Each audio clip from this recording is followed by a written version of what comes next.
Before we dive into today's story, I want you to think about something. Have you ever felt abandoned in a relationship, even when you're sitting right next to the person you love the most? It's a strange kind of loneliness, isn't it? Now, let's step into the shoes of a woman who's both a wife and a stepmother, caught in a situation where her deep loneliness and desire to be loved lead her to make choices that she never thought she'd make. Was she wrong? Or did the years of suppressed emotions push her to act the way she did? Stick around and let me know your thoughts after watching the video. The evening had settled into its familiar cold routine. Dinner had come and gone with the soft clink of forks and knives, the gentle hum of muted conversations. The candles flickered weakly on the dining table, their light casting delicate shadows against the walls, barely fighting off the darkness that seemed to creep into every corner of the house. The room, once full of laughter, now felt hollow, like a place where people passed through, but never truly lived. Robert, her husband, was already retreating into his office, his tired steps echoing faintly down the hall. She could hear the soft murmur of his voice over the phone, but the words were nothing more than background noise. She had learned to tune out the absence of his attention. It was James's birthday, a day that should have felt special, filled with joy and laughter, had instead passed by with quiet indifference. He was 19 now, but he had always been quieter than his peers. The usual excitement of birthdays didn't seem to touch him the way it might have touched a normal teenager. He wasn't the one to ask for extravagant gifts, nor did he expect the world to stop for him. He was the kind of young man who lived in the spaces between words, between people, observing, thinking, waiting for something to fill the void. His mother had been gone for years now, and despite the passing of time, the absence of her seemed to linger in every room. The family had gathered around the dinner table earlier, but once the meal was over, the house returned to its usual quiet. But before we go any further, if stories like these make you think, feel, or reflect, even if they make you uncomfortable, please take a second to subscribe to Stories I Know. Now let's continue. The others had disappeared into their rooms, leaving only the remnants of a birthday celebration behind. It was then that James lingered in the hallway, his footsteps barely audible. The door to the kitchen creaked open, and there he was, standing in the doorway, his eyes wide and tired as they met hers. I wanted to talk, he said, his voice softer than usual, almost uncertain. He hesitated, almost as if he wasn't sure whether to step forward or turn and leave. But something in his gaze stopped her. It wasn't just the look of a stepson speaking to his stepmother. No, this was different. It was as if James was searching for something in her eyes, a question, an answer, maybe even a lifeline. For the first time, he wasn't looking at her through the lens of obligation or family roles. He was looking at her as though he needed her. She tried to smile, but it felt tight, forced. The silence between them stretched, heavy and unspoken, until finally, he spoke again, his words slipping out as though he had been holding them in for far too long. If I could have one wish, just one, I'd wish to feel close to someone again. The simplicity of his words caught her off guard, as if they weren't just a wish but a confession.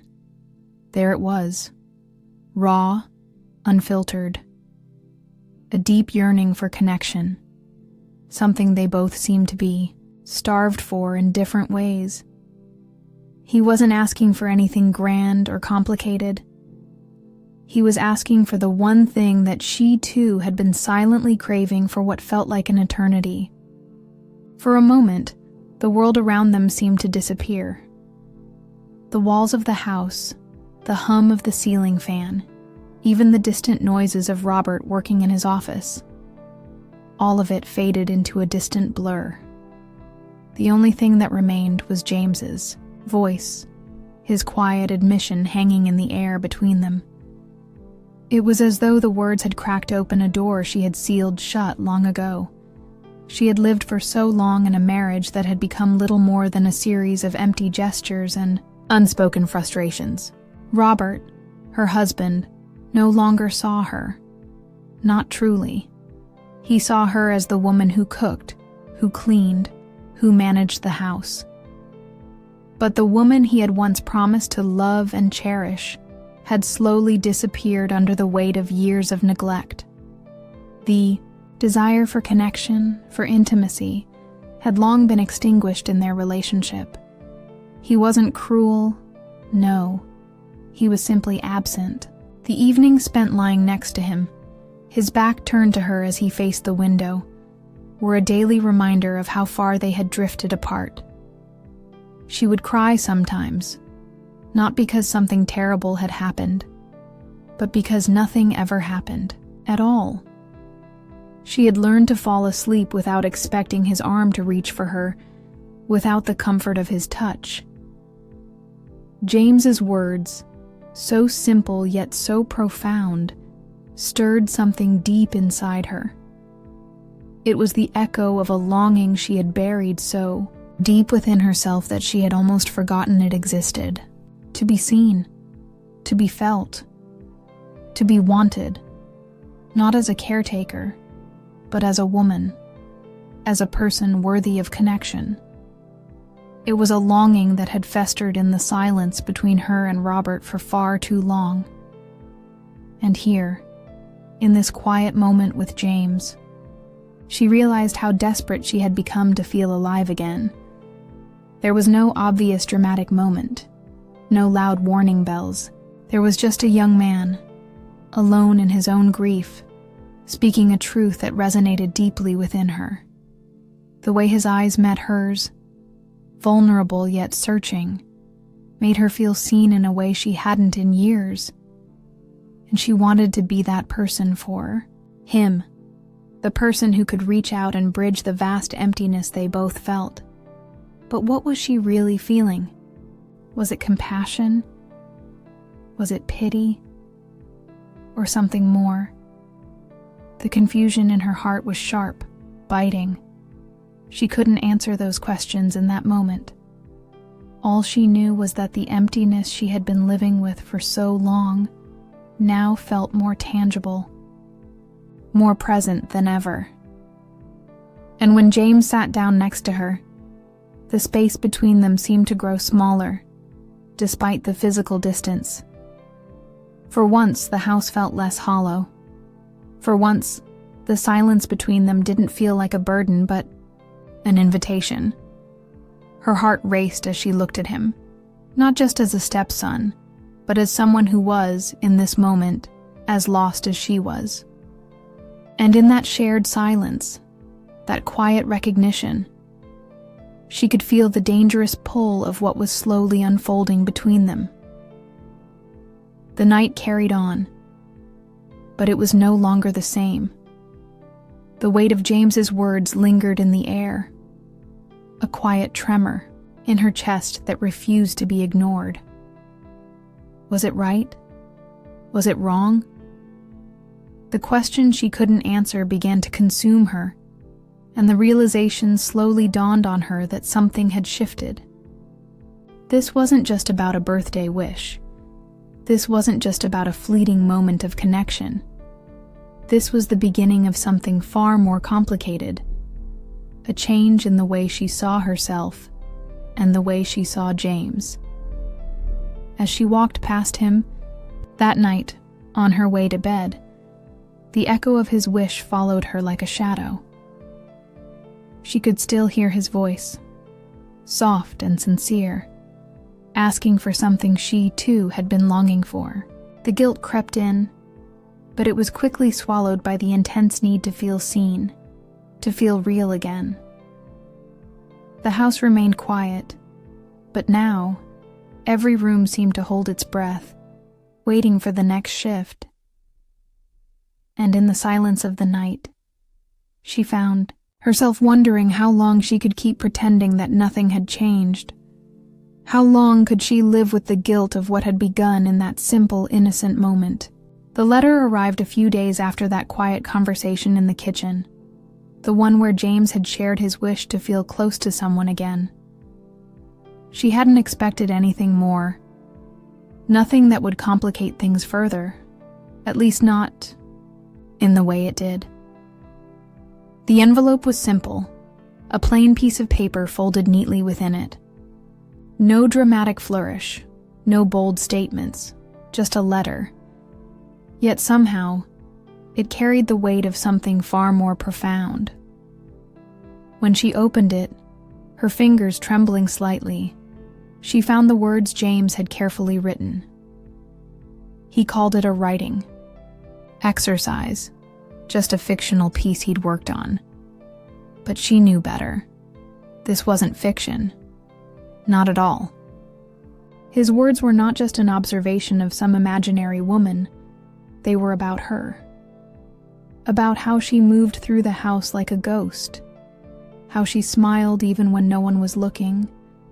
How she cared for everyone while quietly fading away inside. The words were raw.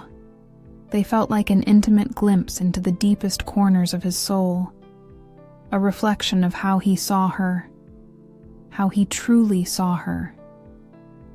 He wrote about a woman who had become invisible, whose emotions were swallowed whole by the weight of her responsibilities, a woman who had forgotten what it felt like to be seen, to be desired, to be loved. The words cut through her like a blade, but they also brought a strange warmth, the warmth of being noticed. Not because of her role in the house, not because of what she did for others, but because of who she was. Her heart skipped a beat as she read the line that stuck with her the longest. She deserves to be loved not out of duty, but because of who she is. The moment she finished reading, she felt the world tilt. The walls of the house, which had always felt cold and indifferent, suddenly seemed too close. The silence between her and James, which had always been filled with the noise of unspoken tension, now felt thick, charged with something unacknowledged. It was the first time in years that someone had seen her. Not just seen her as a wife, not just as a mother, but as a woman, a person with needs, desires, feelings. James had not only noticed the woman she was beneath the surface, he had reached out in the only way he knew how, in the most vulnerable way he could. He had extended his hand through words, through this letter, offering her a lifeline she had been too proud to ask for. The ache in her chest grew. It was confusing, unsettling, and yet there was something about it that felt alive.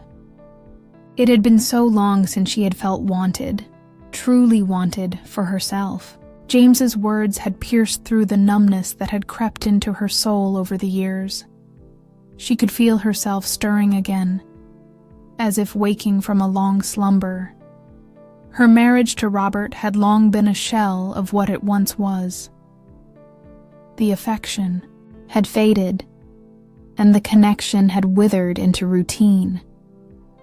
There was no passion, no intimacy, only empty gestures that passed for love.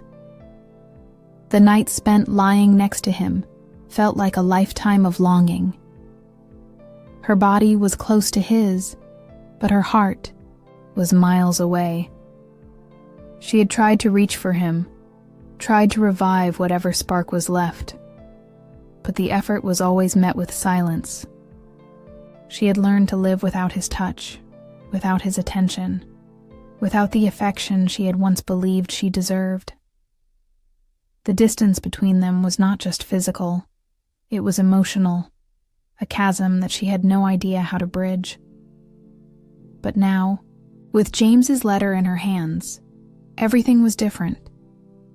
The walls of the house, which had once felt suffocating, now seemed to hum with life.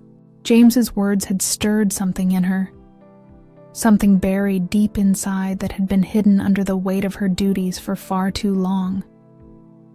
It wasn't love, not in the way one would think, but it was something raw, something human. It was a desire to be seen, to be recognized as more than a caretaker, a role to be played in someone else's life. She stared at the letter for a long time, the words blurring as her eyes welled up with tears. She had spent years yearning for the kind of connection James had so effortlessly offered. She had wanted someone to see her, truly see her, as a woman with desires, with dreams, with emotions. And in this letter, James had given her that. He had acknowledged the parts of her that had been locked away for so long. But with that acknowledgement came an undeniable weight, a weight of guilt, of shame, of moral conflict. James was her stepson. He had lost his mother. She was supposed to be there for him, to care for him in the way a mother figure should, to offer him comfort and guidance. But in this moment, in the quiet stillness of her home, she realized she had crossed a line. She had allowed herself to be seen in a way that she wasn't supposed to be seen. Not by him, and certainly not by herself. The boundaries that had always defined their relationship were starting to blur. She had always known where she stood in the family dynamic: wife, mother figure, caretaker. But now, as she sat in the quiet of her kitchen, holding James's words in her hands, she felt the tremor of something darker, something more complicated. There was a pull, an unspoken tension between them, and it terrified her. She could feel it in the way they had started to look at each other, the way their conversations lingered longer than they should have, the way their silences felt heavy with things unsaid. James had always been a quiet observer of the world around him, but now it was as if he were observing her in a way he never had before, seeing her not just as a stepmother, but as a woman. And for the first time, she realized how much she longed to be seen that way, how much she wanted to be desired, to be wanted in the way that only James seemed to understand, even if he didn't fully know it himself.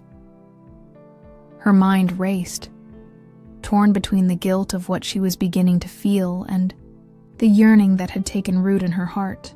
She had always prided herself on her self-control, on her ability to suppress the parts of herself that could be considered weak, selfish, or wrong. But now, that control was slipping. It wasn't just a passing moment of desire. It was an awakening, and the more she fought it, the more it consumed her. The tension between them continued to build, the air thick with the unspoken understanding that something had shifted, something had changed. They were no longer just stepmother and stepson. They were two people, lost in their own separate loneliness, drawn together by the same need for connection. She knew it was wrong. She knew it crossed a line that should never be crossed. But in the darkness of her heart, she also knew that it was the first time in years that she had felt truly alive, truly seen. And so, with every moment that passed, the weight of James's letter settled deeper into her chest, and the boundaries she had carefully set began to dissolve. She couldn't stop herself from wondering, where would this path lead? Them? And how much longer could she pretend it didn't matter? The house was quiet again, the kind of silence that felt heavy in her chest, suffocating in its weight. The walls, once a symbol of security, now seemed like a cage, trapping her in a web of her own emotions. She sat at the kitchen table, the letter James had written still crumpled in her hands. His words, the rawness of them, the truth he had unwittingly shared, echoed in her mind, louder than the hum of the fridge or the tick of the clock on the wall. She couldn't stop replaying the moment she read those lines. She deserves to be loved not out of duty, but because of who she is. They haunted her, each word digging deeper into the growing chasm between who she was and who she had become. She had spent so many years hiding behind the roles that defined her: wife, stepmother, caretaker, that she had forgotten what it felt like to be her, to be seen for something other than what she did, but for who she truly was. James had reminded her of that, and it terrified her. There was no grand realization, no flashing lights or warning bells. It had been a slow, quiet descent, like a tide, rising unnoticed until it drowned everything in its path. She had never intended for things to go this far. But now, sitting in the stillness of the kitchen, she could no longer ignore the truth that had begun to seep into her soul. She had crossed a line. The moment she read James's letter, something inside her shifted. And with that shift came the awareness that what she was feeling, what they were both feeling, wasn't just a fleeting moment of connection. It was something deeper, more dangerous. Her heart pounded in her chest as the weight of her actions settled over her. She had let her loneliness, her desperate need for affection, cloud her judgment. She had allowed herself to feel seen, to feel wanted, not by her husband, but by a young man, her stepson. And in doing so, she had violated every boundary she had spent years carefully setting in place. James wasn't just a boy to her. He was a reflection of everything she had been missing in her marriage. His quiet attention, his gentle admiration, had awakened something inside her that she hadn't realized was dead. She had been invisible for so long, and in that moment, when he saw her, truly saw her, she felt alive again. But the questions began to swirl around her, relentless and gnawing. Was this a moment of weakness? A lapse in judgment? Or was it something more? Was it a recognition of the deep emotional neglect she had suffered for years? A sign that her marriage, once full of promises and warmth, had slowly eroded until she no longer knew who she was or what she needed. The guilt was suffocating, but it was also mixed with a strange sense of relief. She had been starving for connection, for affection, for someone to look at her and see beyond the roles she played. James had given her that. And yet, the knowledge of who he was, who she was supposed to be to him, made it feel all the more wrong. She ran her fingers over the crumpled paper, the ink still fresh but already beginning to fade in her memory, as if it too was trying to escape what it had revealed. Was this her fault? Was this a betrayal of everything she stood for? Every moral boundary she had ever adhered to? She had always prided herself on being the strong one, the one who could navigate through the toughest situations, who could stay true to her values no matter the cost. But now, she felt herself unraveling, piece by piece, as she questioned everything. Was it just loneliness that had driven her to this point? Or was it something deeper? Something she had long buried beneath the surface. Her marriage, once a source of comfort, now felt like a prison. Robert had become a stranger to her.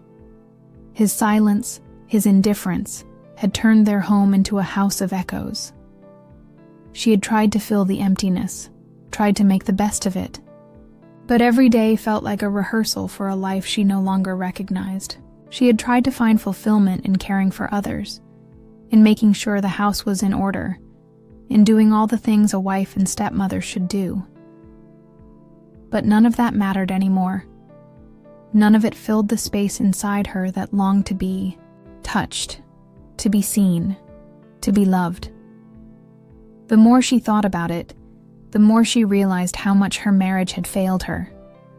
Robert's absence wasn't just physical, it was emotional too.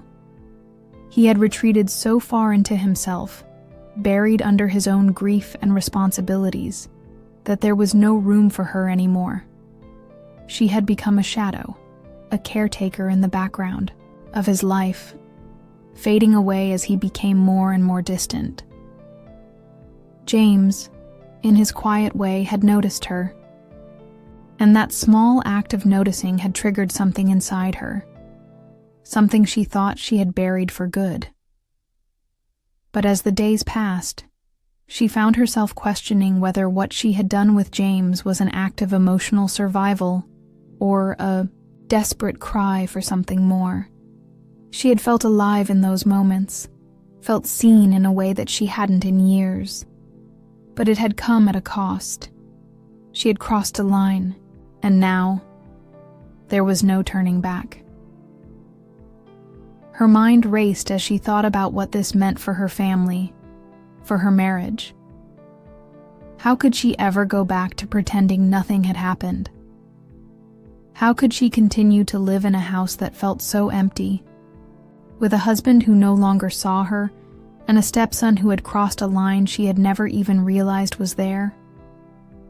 But the guilt, oh, the guilt, was unbearable.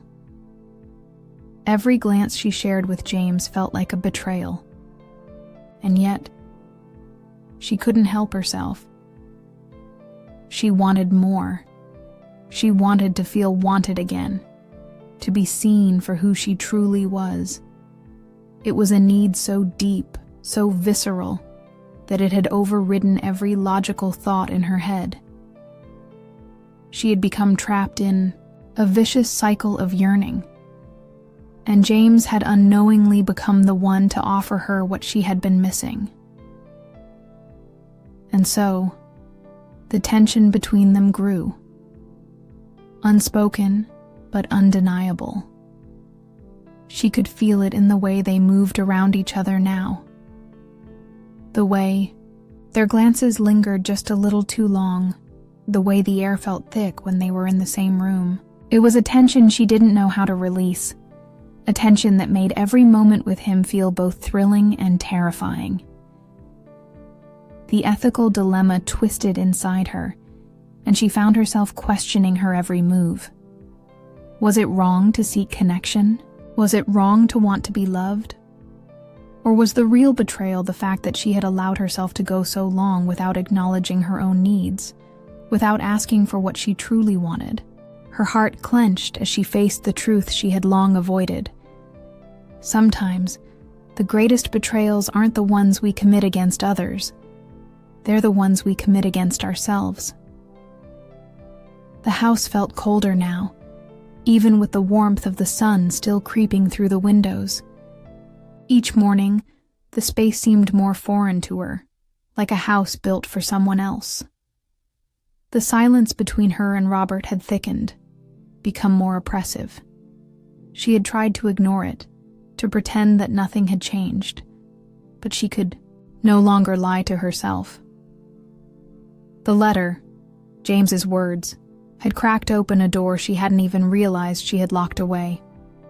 And with it, the weight of what she had been hiding from herself, the loneliness, the ache, the yearning, came rushing forward, impossible to ignore. She stood in the hallway, looking at the family pictures on the wall, each one a memory of a time that had passed, a time when things felt complete. But that was before. when she still believed in the promises of connection, of love. Now, those promises felt like whispers from a distant past. She had tried to fill the void, to patch the cracks with duty, with care, with the small acts that made her feel like she was still needed, still wanted. But those acts were hollow. They never reached the part of her that was truly alive, the part that wanted to be seen, not just as someone's wife or mother, but as herself, alive, yearning, desiring. For the first time in years, she felt like she was waking up from a long, silent slumber. James's words had struck her like a thunderclap. She deserves to be loved not out of duty, but because of who she is. They reverberated in her mind, an echo that refused to fade. She hadn't realized how much she had been holding back until that moment. All the years of pretending, of being the good wife, the dutiful stepmother, the caretaker who put everyone else's needs above her own. She had buried herself in those roles, lost sight of the woman beneath them. And in one fleeting moment, James had reminded her of the woman she had forgotten. She wasn't just a wife. She wasn't just a caretaker.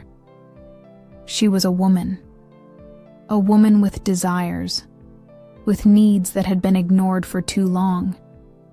And that realization, that deep, unshakable truth, was both liberating and terrifying. Because with it came a wave of guilt. Guilt that she had let herself feel this way.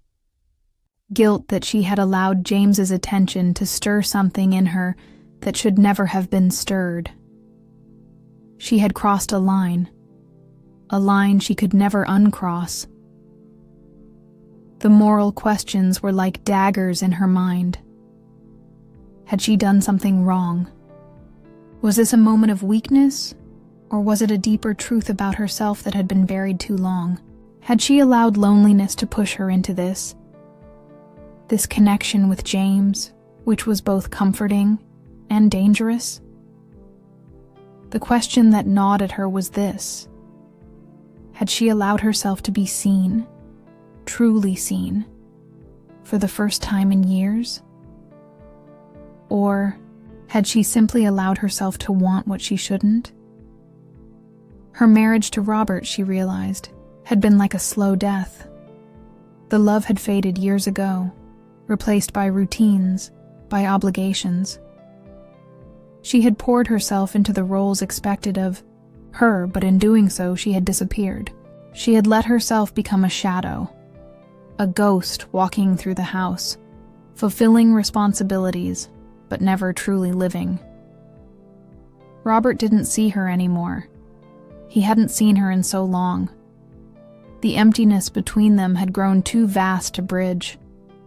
She had long since stopped expecting affection, stopped hoping for warmth. She had become numb to the silence of their marriage, to the absence of love. But now, James had seen her. In his eyes, she wasn't just a stepmother. She wasn't just the woman who cooked their meals, who cleaned their house. She was someone who was wanted, someone who mattered. His gaze had awakened something in her, something that had been dormant for far too long. And in that moment, she felt alive again, as if she had come back to herself after years of living for everyone else. The problem, of course, was that this was James, her stepson, and the reality of what that meant sank into her heart like a stone. How could she reconcile what she had felt with the man she had married? How could she reconcile it with the person she had always tried to be? She had spent so many years in silence, in solitude, that it was almost too easy to fall into the illusion that what she felt for James was just a moment, just a fleeting connection. But that was a lie, wasn't it? Because it had been so much more. Her mind spiraled. the guilt and shame creeping up with each passing day. She avoided Robert as much as she could, the distance between them now a chasm too wide to bridge. The house that had once felt like home now felt like a stage on which she performed a role she no longer wanted to play. Every conversation with Robert felt forced, hollow. She couldn't stand it. Couldn't stand pretending everything was okay, when nothing inside her felt okay. The worst part was that she didn't even know what she wanted anymore. What was she supposed to want? To pretend nothing had happened? To keep up the facade of a happy marriage, a perfect family? Or was the truth, the painful, raw truth, something that had to be acknowledged, even if it destroyed everything she had built? The guilt, the shame. It all swirled together in a dizzying storm. She knew that she had crossed a line. She knew it was wrong. But how could she ignore the truth that had been uncovered in that one brief moment of connection? The truth that after all these years, she was still human. She was still a woman, and she had allowed herself to feel what she had been too afraid to feel for so long. What was the right thing to do now? Was it to bury her feelings, pretend that nothing had changed, and keep living in the hollow marriage she had constructed? Or was it to confront the truth, to admit that her emotional needs had been neglected for so long, and that she had reached out for something that made her feel whole again, even if it was dangerous? In the end, the answer was unclear. What she knew was that she couldn't keep pretending. She couldn't keep fading into invisibility. And perhaps that was the real lesson here. To open up, to allow herself to be seen, to not let the years of unspoken desires turn into silent regrets. But how could she do that without destroying everything she had left? The house was still silent. But now, every room seemed to carry the weight of what was unsaid. Every moment between her and James felt loaded, charged with the things neither of them dared to say. She wasn't sure what would happen next, but one thing was certain. Whatever path she chose, it would change everything. And in a way, it already had. As we wrap up today's story, it's clear that the lines between right and wrong aren't always as clear as we might want them to be. The emotions we bury deep inside can sometimes push us into decisions we never thought we'd make, leaving us to question our own choices and the consequences they bring. The key takeaway? We all have a need to be seen, to be understood, and to be loved. Not just in the roles we play, but for who we truly are beneath the surface. So, what do you think? Was the character's desire for connection justified, or did it cross a line? Could the emotional neglect she experienced have driven her to act out of pure desperation? I'd love to hear your thoughts. Share your feelings in the comments below. If you haven't already, don't forget to like, share, and subscribe to Stories I Know. Your support helps us bring more stories to the forefront. Stories that might make us rethink our own lives, relationships, and the choices we make. Thank you for watching, and I'll see you in the next video.